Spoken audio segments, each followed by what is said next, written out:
Hello बच्चों, मैं मानिका शर्मा, आपकी फिजिक्स टीचर। जैसा कि मैंने ग्रुप में आपसे डिस्कस किया था, हम लोग फिजिक्स स्टार्ट करने से पहले मैथ्स के कुछ टॉपिक्स पढ़ेंगे जो कि डेरिवेशन में यूज़ होते हैं और आगे चल के आपको यूज़ करने पड़ेंगे। तो हम लोग उन डेरिवेशंस में इन टॉपिक्स को डायरेक्टली फॉर्मूला यूज़ करके अप्लाई करते हैं। इसलिए आपको समझने के लिए स्टार्टिंग में मैं कुछ लेक्चर्स में इन टर्म्स को आपसे डिस्कस करूंगी। तो पहला टॉपिक है बाइनोमियल एक्सपेंशन।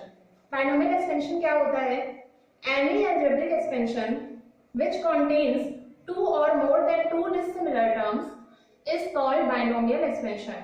मतलब ऐसा कोई भी एक्सपेंशन जिसमें दो या दो से ज्यादा टर्म्स हो और वो दोनों या दो से ज्यादा टर्म्स एक दूसरे से बिल्कुल अलग हो, जैसे कि x cube y square plus y cube x square plus x to the power 1 y to the power 4।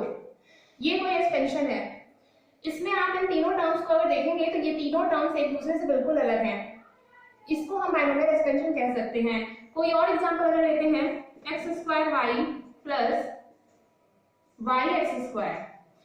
इस एक्सपेंशन को अगर आप देखते हैं तो इसमें ये दोनों टर्म्स सिमिलर हैं, जिसका आंसर आएगा 2x स्क्वायर y।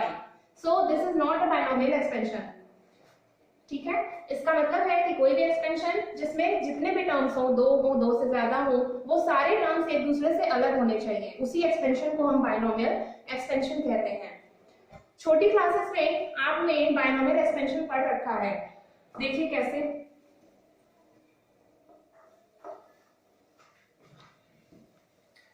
तब आपको ये बताया नहीं गया था कि एक्सपेंशन कैसे आया, आपने सिर्फ याद किया था।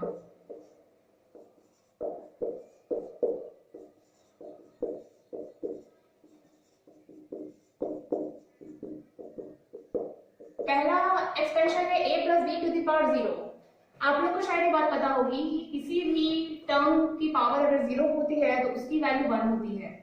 ठीक है, जैसे x to the power 0 is equal to 1, 2 to the power 0 is equal to 1।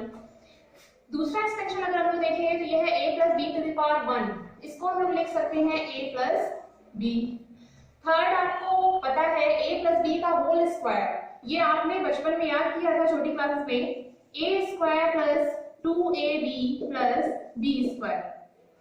Third is next is a cube plus 3a square b plus 3ab square plus b cube. ये दोनों एक्सपेंशन आपने छोटी क्लासेस में याद किए थे। ये भी एक बाइनोमियल एक्सपेंशन है। शायद आपको a plus B to the power 4 का एक्सपेंशन ना पता हो। इसको हम लोग बाइनोमियल एक्सपेंशन का यूज करके फाइंड आउट करेंगे कि कैसे हम लोग इसको एक्सपेंड कर सकते हैं। इन सारे एक्सपेंशन में आप अगर इन टर्म्स के कोफिशिएंट्स को कंसीडर करें तो पहले टर्म में, पहले एक्सपेंशन में कोफिशिएंट है 1, दूसरे एक्सपेंशन में a का कोफिशिएंट 1 है और b का कोफिशिएंट भी 1 है। तो हम लोग इसको लिख सकते हैं ऐसे 1 1। नेक्स्ट a स्क्वायर का कोफिशिएंट 1 है, सेकेंड टर्म का कोफिशिएंट 2 एंड थर्ड टर्म का कोफिशिएंट भी 1 है। इसको हम लोग लिख सकते हैं 1 2 1। नेक्स्ट एक्सपेंशन में a क्यूब का कोफिशिएंट 1 है, यहाँ कोफिशिएंट 3 है, यहाँ 3 है और यहाँ फिर से 1 है। इसको हम लोग लिख सकते हैं 1 3 3 1। ये जो आपके पास एक डायग्राम आया है, इसको बोलते हैं पास्कल्स ट्रायंगल।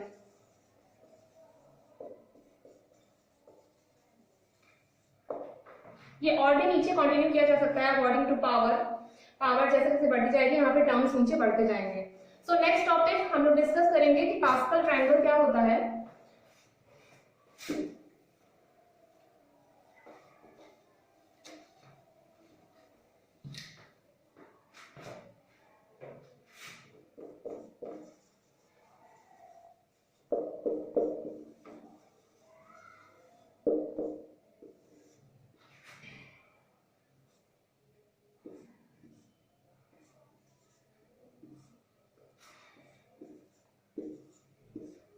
पास्कल ट्रायंगल की एक खास बात होती है कि इसमें जो ये वाला टर्म है, ये इन दोनों टर्म्स का सम होता है। इन दोनों टर्म्स को अगर आप ऐड कर दें तो ये टर्म मिलेगा। सिमिलरली ये टर्म इन दोनों का एडिशन होता है, इसी तरह से इन दोनों टर्म्स को अगर ऐड करेंगे तो आपको ये टर्म मिलेगा। अगर आपको इसके आगे का एक्सपेंशन लिखना है तो वो आप कैसे लिख सकते हैं, पहला और आखिरी टर्म 1 होगा एंड बीच का लिखने के लिए आपको क्या करना पड़ेगा, इसको और इसको ऐड करना पड़ेगा। तो ये 3 + 1 क्या हो जाएगा 4, फिर इन दोनों को ऐड करेंगे तो कितना आएगा 6, इन दोनों को ऐड करने पे आपको कितना मिलेगा 4। तो नेक्स्ट लाइन आपको क्या मिली 1 4 6 4 1, इसलिए आप इसका यूज करके a + b⁴ का एक्सपेंशन लिख सकते हैं। क्या हो सकता है, टर्म्स हम बाद में लिखेंगे, पहले कोफिशिएंट्स लिख लें। पहला जो टर्म आएगा उसका कोफिशिएंट 1 होगा, देन प्लस सेकेंड का कोफिशिएंट 4, फिर प्लस 6 प्लस 4 प्लस 1। अब टर्म्स क्या होंगे, अगर आपने इसके पहले एक्सपेंशन जो मैंने लिखा था जैसे कि a + b का क्यूब, इसमें आपने एक्सपेंशन लिखा था a³ + 3a²b + 3ab² + b³। यहाँ पे आपने नोटिस किया होगा कि जो पहला टर्म है a, इस ब्रैकेट के अंदर जो पहला टर्म है उसकी पावर डिक्रीज होती जा रही है टर्म बाय टर्म। पहले टर्म में पावर 3 थी, मैक्सिमम पावर जो दी गई है, उसके बाद पावर एक माइनस हो गई, फिर एक और माइनस हो गई, देन a⁴ यहाँ पे था तो उसको आप 1 लिख दिया। नेक्स्ट जो सेकंड टर्म है उसकी पावर धीरे धीरे इंक्रीज हो रही है, यहाँ पे पावर थी b⁴, देन b⁴1, फिर b² और लास्ट में b³। सो इसी तरह से आप यहाँ पे पैटर्न लिख सकते हैं। फर्स्ट टर्म यहाँ पे हो जाएगा a⁴ b⁴, next term will be a³ b⁴1, फिर a² b⁴2, then a⁴1 b⁴3, then a⁴0 b⁴4। इस तरह से पास्कल ट्रायंगल का यूज करके आप किसी भी टर्म की कितनी भी पावर दी हो आप एक्सपेंशन कर सकते हैं। बट यहाँ पे एक ड्रॉबैक ये है कि आपको इतना लंबा कैलकुलेशन करना पड़ेगा, आपको सोचना पड़ेगा, बार बार एक पास्कल ट्रायंगल बनाना पड़ेगा, उसको ऐड करके देन आपको यहाँ पे कोफिशिएंट्स लिखने पड़ेंगे, देन पूरा एक्सपेंशन करना पड़ेगा। इसको सॉल्व करने के लिए हम लोग नेक्स्ट टॉपिक पढ़ेंगे factorial and combination.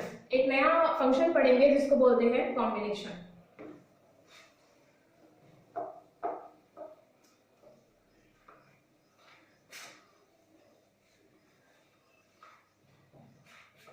Next is factorial.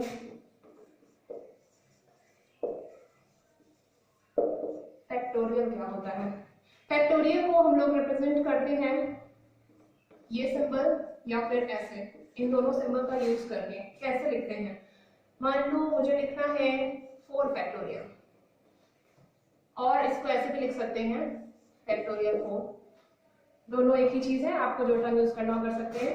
तो फैक्टोरियल 4 की वैल्यू होती है 4 × 3 × 2 × 1। मतलब जो टर्म आपको फैक्टोरियल में दिया है उससे एक एक माइनस करके आगे के टर्म्स मल्टीप्लाई होते जाएंगे। जैसे कि पहला टर्म आपका 4 होगा, देन उसमें से एक माइनस कर देंगे 4 - 1, फिर 4 - 2, फिर 4 - 3। ठीक है, इस तरह से हम लोग लिख सकते हैं। अगर हमें फैक्टोरियल n की वैल्यू लिखनी हो तो ये क्या हो जाएगा n × n - 1 × n - 2 and so on, और ये कहां तक जाएगा n - 3 2 1। लास्ट टर्म जो होगा वो आपका 1 होगा। ठीक है, next is operator C, NCR। NCR क्या होता है, NCR इज अ फंक्शन, या आप इसको ऑपरेटर भी बोल सकते हैं। इसका क्या मतलब है देखिए,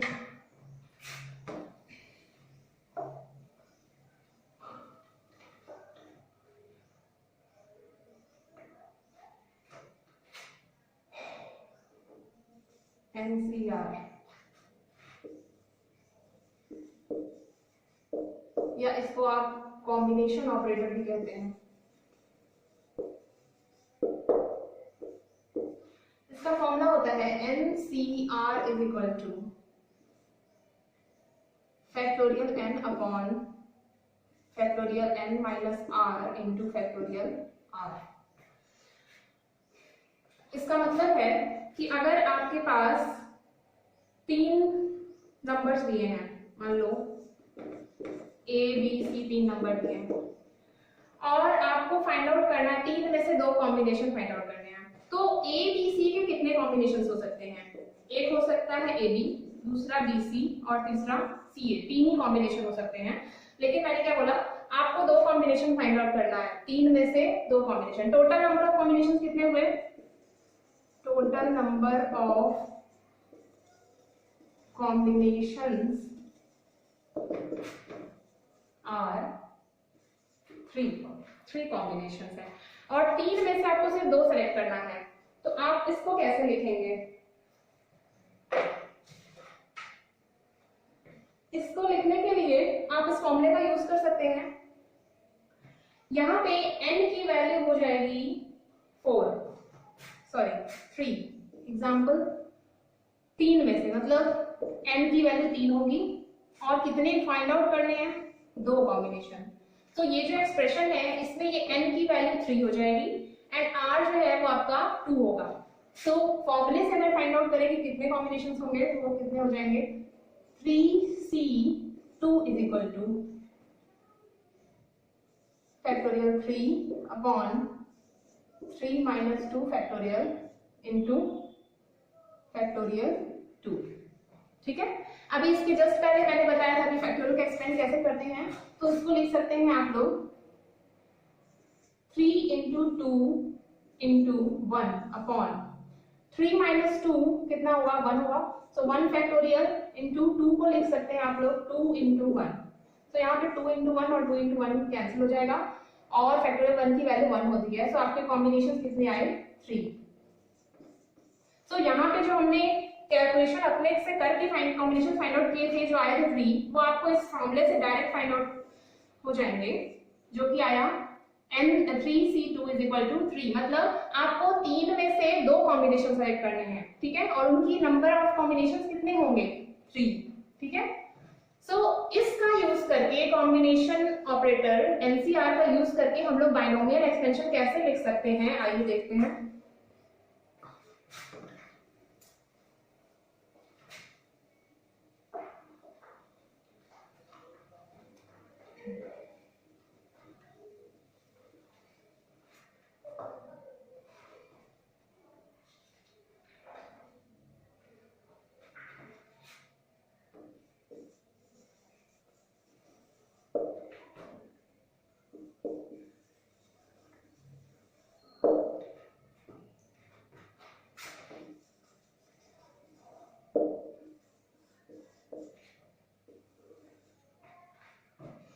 पास्कल ट्रायंगल आपको मैंने भी बताया,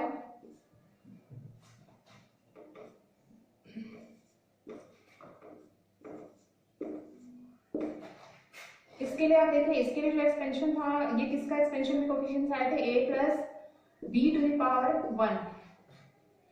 ठीक है, सो आपको कैसे लिखना है एनसीआर? इसके लिए एनसीआर लिखने के लिए आपको जितने नंबर ऑफ कॉम्बिनेशंस हैं वो लिखेंगे टोटल 2c, और c की जो यहाँ पे r की वैल्यू होगी वो कहां से कहां तक लिखनी है? 0 से स्टार्ट करनी है, 0 से स्टार्ट करना है लिखना। सो पहला जो कोफिशिएंट होगा वो 2c 0 होगा और दूसरा कोफिशिएंट क्या हो जाएगा? 2c 1। ठीक है, नेक्स्ट आप लोग देखेंगे a plus b to the power 2। इसके लिए अगर हमको लिखना है कोफिशिएंट्स क्या क्या होंगे, तो वो कैसे हम लोग लिखेंगे? सॉरी, यहाँ पे 1 होगा, 1 क्योंकि पावर 1 है।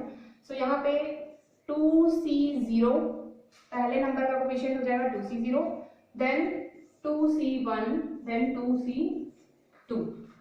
ये 3 कोफिशिएंट होंगे। आप लोग इसकी वैल्यू कैलकुलेट करके देख सकते हैं। ये हो जाएगा factorial 2 upon factorial 2 minus 0 into factorial 0, और इसकी वैल्यू कितनी आएगी? इसकी वैल्यू आपकी आएगी 1। ठीक है, सो जब इसका एक्सपेंशन करते हैं तो पहला कोफिशिएंट जो आता है वो 1 आता है a स्क्वायर के करस्पॉन्डिंग। ठीक है, आप कैलकुलेट करके देख सकते हैं। इसी तरह से इसका एक्सपेंशन लिख सकते हैं आप, कोफिशिएंट्स की वैल्यू क्या क्या होगी? क्यूब। सो पावर यहाँ पे 3 है तो हम लोग यहाँ 3 n की वैल्यू 3 हो जाएगी। वैल्यू क्या क्या हो सकती हैं, r की वैल्यू आप 0 से स्टार्ट करेंगे, 3c0, 3c1, 3c2 and 3c3। ठीक है, सो आपको अगर याद होगा तो a plus B whole cube में 4 कोफिशिएंट्स आए थे। पहला कोफिशिएंट था 1, दूसरा 3 था, फिर 3, देन लास्ट में 1 आ रहा था। ठीक है, कैलकुलेट कर सकते हैं आप वैल्यूज। तो यहाँ पे आप एक चीज नोटिस करेंगे कि पहला और जो लास्ट टर्म आएगा 3c0 और 3c3, इसकी वैल्यू सेम होती है, इसकी भी वैल्यू 1 होगी और इसकी भी वैल्यू 1 होगी। Second term and second last term के वैल्यू भी सेम होगी। इसको अगर आप कैलकुलेट करेंगे तो ये 3 आएगा, देन इसको फिर से कैलकुलेट करने पे आपको 3 मिलेगा। सो इस तरह से जितने भी आप कोफिशिएंट्स की वैल्यू नीचे लिखते जाएंगे यूजिंग पास्कल्स ट्रायंगल, पहला और लास्ट टर्म की वैल्यू सेम होगी, इसी तरह से सेकेंड और सेकेंड लास्ट टर्म की वैल्यू सेम होगी, third and third last term की वैल्यू सेम होगी। सो आपको बार बार कैलकुलेट करने की जरूरत नहीं पड़ेगी। नेक्स्ट, इसी में अब हम लोग इसको यूज करके कैसे हम लोग एक्सपेंशन लिख सकते हैं। देखिए, अगर आपको लिखना है x plus y to the power n का एक्सपेंशन, तो कैसे लिखेंगे?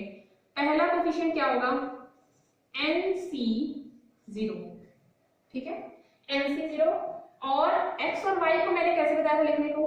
x की पावर n, पहले वाले टर्म की पावर n होगी, और दूसरा टर्म जो इसमें यूज हुआ है उसकी पावर हो जाएगी 0।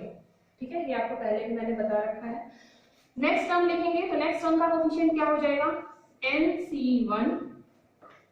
अब मैंने आपको बताया था कि पहले टर्म की पावर डिक्रीज होती जाएगी बाय 1 एंड दूसरे टर्म की पावर इंक्रीज होती जाएगी। ठीक है, so x to the power n minus 1, y to the power 1, तीसरा टर्म क्या हो जाएगा? nc2। ठीक है, x to the power n minus 2, y to the power 2।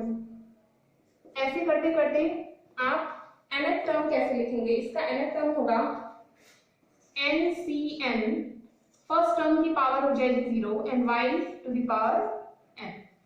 ये हो गया आपका x plus y to the power n का बाइनोमियल एक्सपेंशन। ठीक है, इसी तरह से अगर आपको x minus y to the power n का बाइनोमियल एक्सपेंशन लिखना हो तो वो कैसे लिख सकते हैं? देखिए,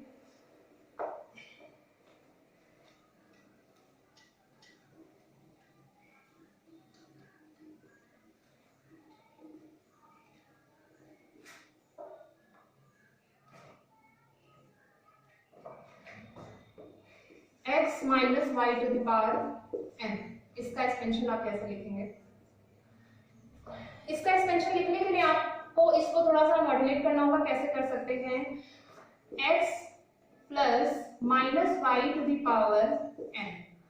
अब आपने जैसे लास्ट टर्म में लिखा था एक्सपेंशन, इसको बिल्कुल वैसे ही लिखेंगे। पहला कोफिशिएंट होगा आपका पावर n है, तो n c r की फर्स्ट वैल्यू आप यहाँ लिखेंगे 0 से स्टार्ट करते हैं। पहला टर्म है x, सो x की पावर क्या हो जाएगी? n, and minus y to the power कितना हो जाएगा? 0। फर्स्ट टर्म की मैक्सिमम पावर पहले पुट करते हैं, देन सेकेंड टर्म की जो पावर फर्स्ट टर्म में होती है वो 0 होती है। देन नेक्स्ट टर्म हो जाएगा nc1, x to the power n minus 1 minus y to the power 1। Next term आपका क्या होगा? nc2, x to the power n minus 2 minus y to the power 2। इस तरह से लिखते लिखते लास्ट टर्म आपका क्या बनेगा? ncn, x to the power 0 minus y to the power n। So इसका बहुत ज्यादा यूज है, आप लोग बाइनोमियल एक्सपेंशन को कई जगह यूज करेंगे फिजिक्स में आगे चल के। ये आपका टॉपिक था बाइनोमियल एक्सपेंशन। इसके बाद हम लोग नेक्स्ट टॉपिक पढ़ेंगे जो कि है log. Next topic is logarithm. Logarithm क्या होता है? The logarithm of the number n to the base a is the exponent indicating the power to which the base a must be raised to obtain the number n। इसका मतलब है कि किसी number n का log base a पे अगर हमें लिखना हो तो उसकी वैल्यू क्या होती है? उसकी वैल्यू होती है कि अगर इस नंबर को हमें ऑब्टेन करना है तो बेस a पे कितना पावर चढ़ाया जाए। जैसे कि यहाँ पे बेस और एक्सपोनेंट का कॉन्सेप्ट आप लोग पहले से जानते हैं। अगर मैंने लिखा है 2 to the power 2, सो ये जो नंबर होता है 2, इसको बेस बोलते हैं एंड इसको बोला जाता है एक्सपोनेंट और पावर, इंडेक्स भी बोलते हैं इसको। सो यहाँ पे बोला जा रहा है लॉगरिथम का मतलब हुआ n नंबर को ऑब्टेन करने के लिए बेस a पे हमें कितनी पावर ऐड करनी है या चढ़ानी है जिससे हमें n नंबर मिल जाए। सो इस पूरे डेफिनेशन के अकॉर्डिंग हम लोग लिख सकते हैं log of n base a is equal to some power, मान लेते हैं कि x है। सो इन दोनों को देखा जाए तो ये जो मैंने लिख रखा है इसको बोलते हैं एक्सपोनेंशियल फॉर्म, और ये आपका जो है इसको बोलते हैं logarithmic form.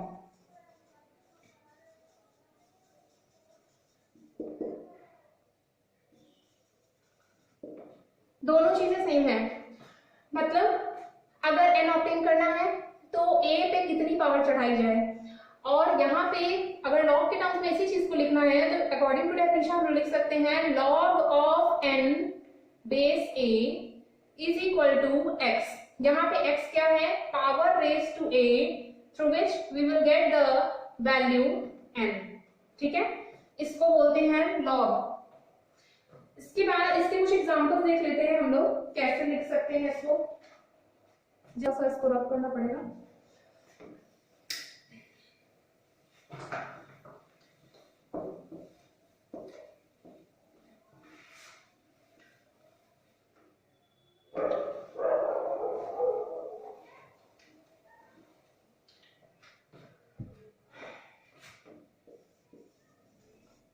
log of n base a is equal to, मान लेते हैं कोई वैल्यू x है, इसके बेसिस पर लोग, और इसको हम लोग लिख सकते हैं एक्सपोनेंशियल फॉर्म में n की value a to the power x, दोनों ही सेम है, ठीक है। कैसे देखिए, अगर हम लोग को लिखना है 16 is equal to 2 to the power x, ठीक है, एक्सपोनेंशियल टर्म्स में लिखें तो 16 कब आएगा, 2 टू द पावर कितनी वैल्यू हम लोग पुट करें कि 16 आ जाए। सो आप लोग यहाँ पे जानते हैं कि 2 टू द पावर x की वैल्यू अगर यहाँ पे आप 4 पुट करेंगे तो 16 आ जाएगा, ठीक है। सो इसको अगर log के फॉर्म में लिखना होगा तो हम लोग कैसे लिख सकते हैं, log बेस 2 कितना वैल्यू आना चाहिए 16, कितनी पावर रेज करेंगे 4, ठीक है। अदर एग्जांपल, एक तो ये हो गया, दूसरा आप और लिख सकते हैं 9 is equal to 3 to the power x। x की कितनी वैल्यू होगी कि 3 टू द पावर x करने पर 9 आ जाए। सो यहाँ पे x की वैल्यू आपको पता है 2 आएगी, क्योंकि यहाँ पे 3 टू द पावर 2 करेंगे तो दोनों साइड पावर कंपैरिजन करने पे x की वैल्यू 2 आएगी। ये सब बेसिक चीजें हैं, इसलिए मैंने नहीं लिख रही हूँ यहाँ पे, पावर कंपैरिजन करना आपको पहले से आता है। सो इसको log के फॉर्म में कैसे लिखेंगे, log बेस क्या है 3, वैल्यू कितनी आनी चाहिए 9, पावर रेस क्या है 2, ये इसका लॉग फॉर्म हो गया, ठीक है। सो इतना आप ध्यान में रखिए कि ये दोनों, ये जो टर्म है लॉगरिथमिक फॉर्म और एक्सपोनेंशियल फॉर्म, ये दोनों सेम है, ठीक है। इसको इस तरह से हम लोग लिखते हैं, ठीक है। अब इससे रिलेटेड कुछ चीजें और जान लीजिए कि a और n की वैल्यू क्या क्या हो सकती है और क्या क्या नहीं, ठीक है।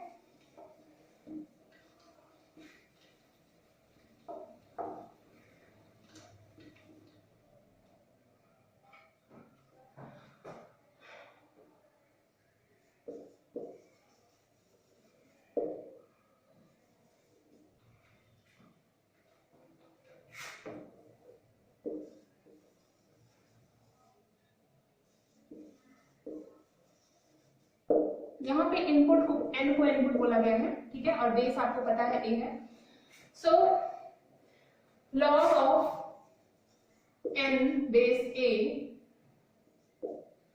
इज इक्वल टू अगर कोई वैल्यू x है तो यहाँ पे जो a की वैल्यू है वो कभी भी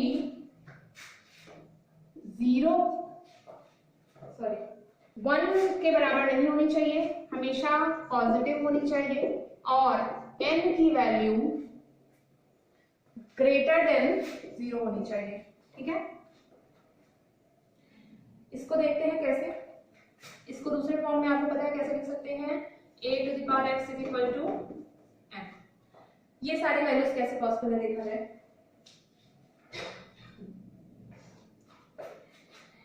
a अगर 1 के बराबर होगा तो इसके अकॉर्डिंग हम लोग क्या लिख सकते हैं,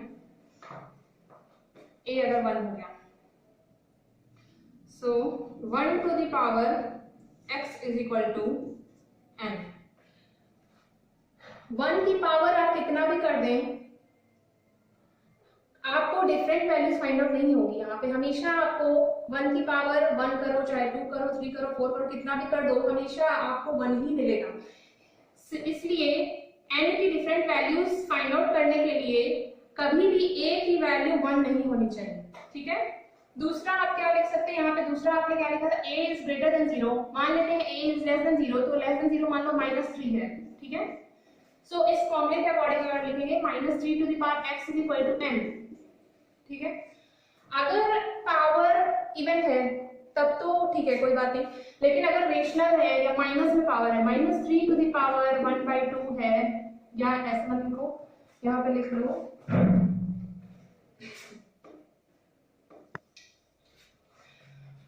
x की वैल्यू क्या क्या हो सकती है, 1/2 है, या -3/2, -1/2 एंड सो ऑन। ये सारी वैल्यूज अगर x की आ गई तो आपको कैलकुलेशन करने में यहाँ प्रॉब्लम हो सकती है, और वो बहुत डिफिकल्ट हो जाएगा कैलकुलेट करना उनके लिए लॉग। इसलिए a की वैल्यू हमेशा 0 से बड़ी होनी चाहिए। एंड लास्ट इज n की वैल्यू ग्रेटर देन 0 हो। अगर n की वैल्यू लेस देन 0 आप पुट करते हैं तो क्या होता है, n ग्रेटर देन 0 होना चाहिए। अगर लेस देन 0 पुट करते हैं तो इस फॉर्मूले के अकॉर्डिंग आप लिख सकते हैं a⁴x = -2 मान लो, पुट कर देते हैं। ठीक है, सो ऐसा पॉसिबल नहीं है कि आप इसको कैलकुलेट करें। n की वैल्यू -2 या -1/2 या कुछ और आप लोग रखते हैं तो यहाँ पे कैलकुलेशन टफ हो जाएगी। a⁴x में आप वैल्यूज कैलकुलेट नहीं कर पाएंगे, पावर्स क्या होंगी, ये टफ हो जाएगा कैलकुलेट करना। ठीक है, सो ये 3 कंडीशंस हैं जिसको डोमेन बोलते हैं, domain on base and input, जो सेटिस्फाई होनी चाहिए किसी भी नंबर का लॉग निकालने के लिए। ठीक है,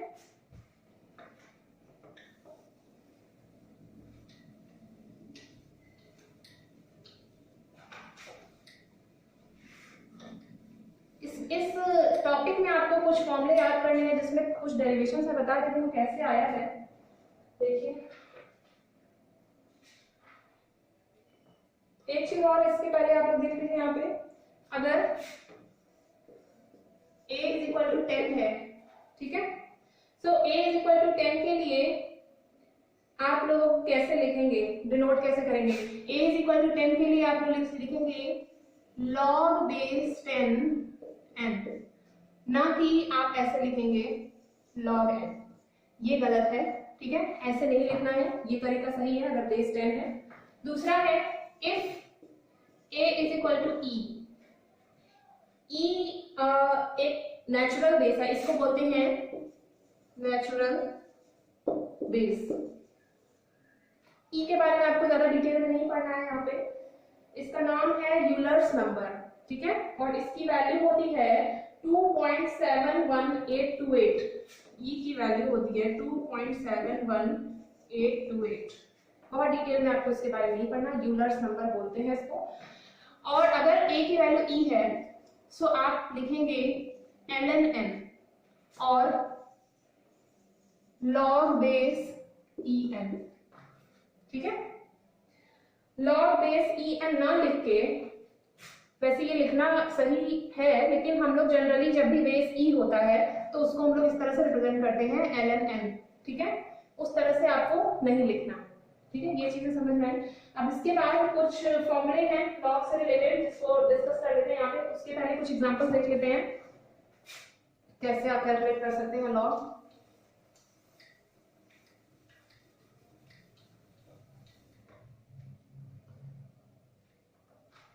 एग्जाम्पल 1000 is equal to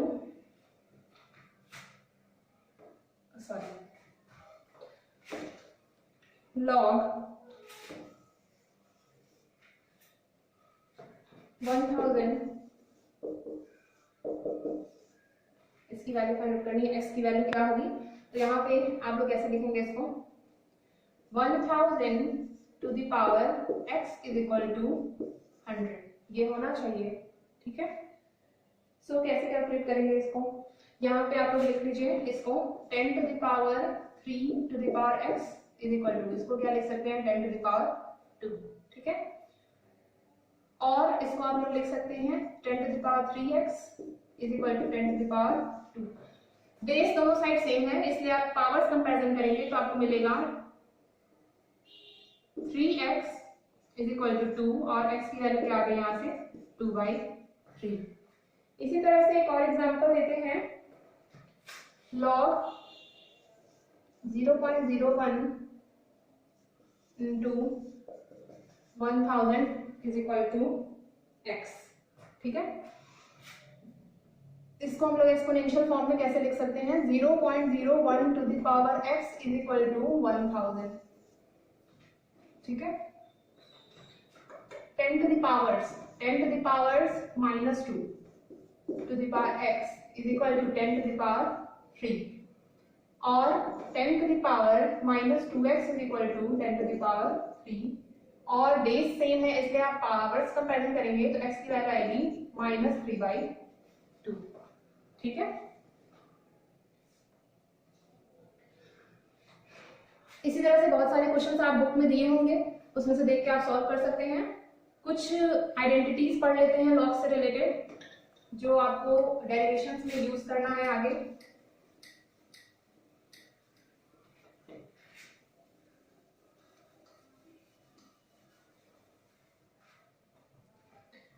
पहली प्रॉपर्टी क्या है लॉग फंक्शन की, कुछ यहाँ पे मैं डेराइव करके आपको एक्सप्लेन कर देती हूँ, बाकी आपको डेरिवेशन नहीं पढ़ना है, बस समझाने के लिए मैं एक्सप्लेन करूंगी और आप चाहें तो खुद से भी डेराइव कर सकते हैं, ठीक है। प्रॉपर्टीज ऑफ लॉग फंक्शन में पहली प्रॉपर्टी है लॉग, बाकी इससे रिलेटेड जो प्रॉपर्टीज हैं उनका मैं ग्रुप में शेयर कर दूंगी। log a log of 1 base a is equal to 0, पहली प्रॉपर्टी। दूसरी प्रॉपर्टी क्या है,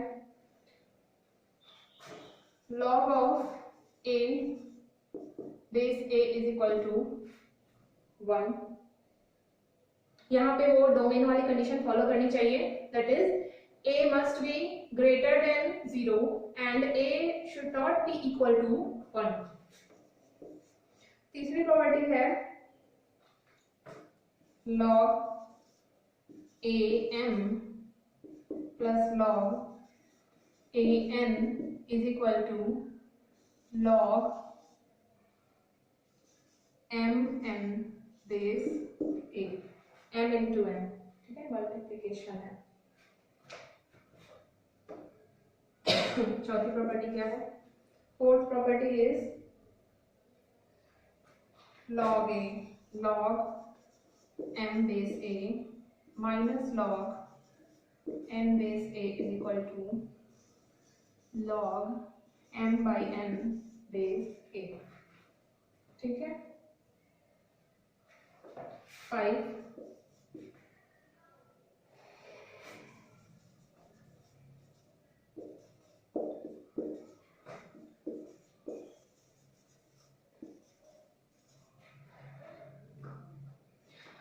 इसके अलावा और भी कुछ प्रॉपर्टीज हैं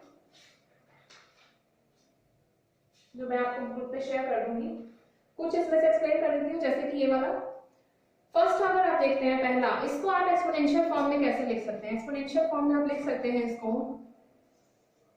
a to the power base to the power 0 is equal to क्या होता है 1, आपको पता है स्टार्टिंग में बाइनोमियल एक्सपेंशन में मैंने ये बात बताई थी कि किसी भी नंबर का पावर अगर 0 है तो उसकी वैल्यू 1 होती है। ठीक है, इसको भी एक्सपोनेंशियल फॉर्म में आप कैसे ले सकते हैं, base to the power 1 will be equal to a to the power 1 will be equal to a। ठीक है, इसी को इस तरह से लिखा गया है। इसको थोड़ा सा मैं एक्सप्लेन कर देती हूँ।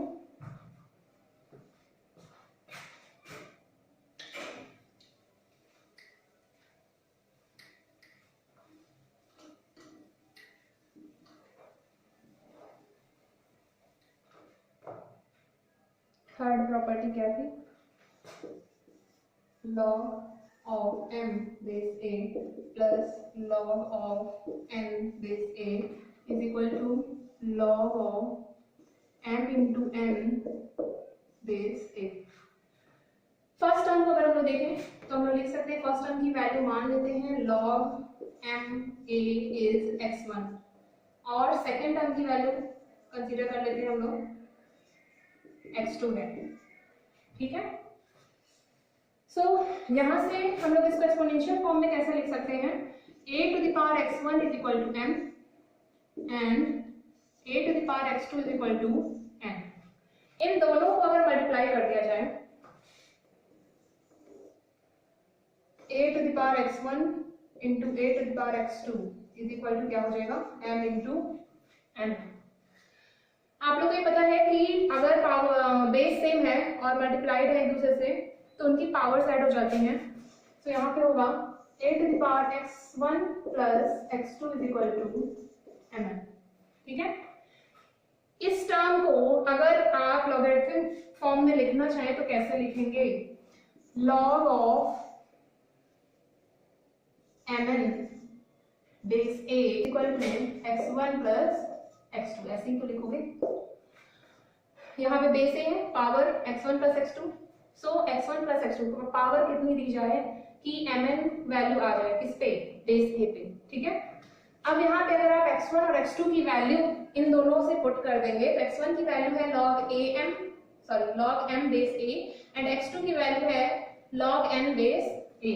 सो यहाँ पे एक्सप्रेशन आ जाएगा आपका log mn, ये मल्टीप्लिकेशन है। ठीक है, is equal to log m बेस a plus log n base a। यही आपकी आइडेंटिटी थी, प्रॉपर्टी ऑफ लॉग जो प्रूव करना था।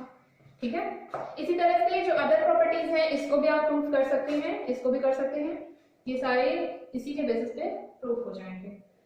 सो आपको इतना डेरिवेशन नहीं पढ़ना है इस टॉपिक से रिलेटेड, आपको बस फॉर्मूला याद करना है। ये तो मैंने समझाने के लिए एक्सप्लेन कर दिया है, आपके कोर्स में भी नहीं है। ठीक है, सो आपको बस ये प्रॉपर्टीज याद करनी है कि इसको हम इस तरह से भी लिख सकते हैं। ठीक है, थैंक यू क्लास।